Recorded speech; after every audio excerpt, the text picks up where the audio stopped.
lorsque, au IIIe siècle, toujours en Babylonie, on a posé la question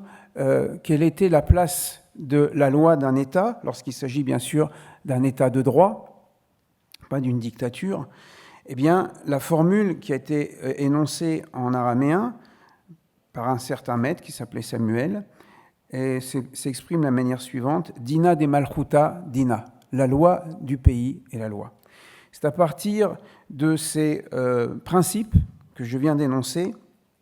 que lorsqu'on a demandé à la population juive après la Révolution française quel était son rapport à la République, eh bien, le grand rabbin de France de l'époque a répondu: la loi du pays est la loi, et nous devons nous soumettre aux règles citoyennes. Et c'est la raison pour laquelle, à partir de la Révolution française, a été établie la prière dans toutes les synagogues de France,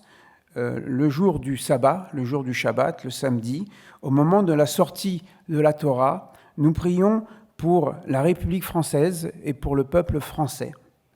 en espérant que les dirigeants soient toujours bien inspirés pour la paix entre les citoyens. Donc, du point de vue du judaïsme, le fait d'être un bon citoyen est un acte religieux. Et lorsqu'il y a une opposition entre la règle religieuse et la loi du pays, encore une fois, quand c'est un état de droit, eh bien, le fait de modifier la loi religieuse pour s'adapter à la loi citoyenne n'est pas une transgression de la loi, puisque la volonté de Dieu, au final, c'est les bonnes relations entre les hommes, c'est l'amour du prochain.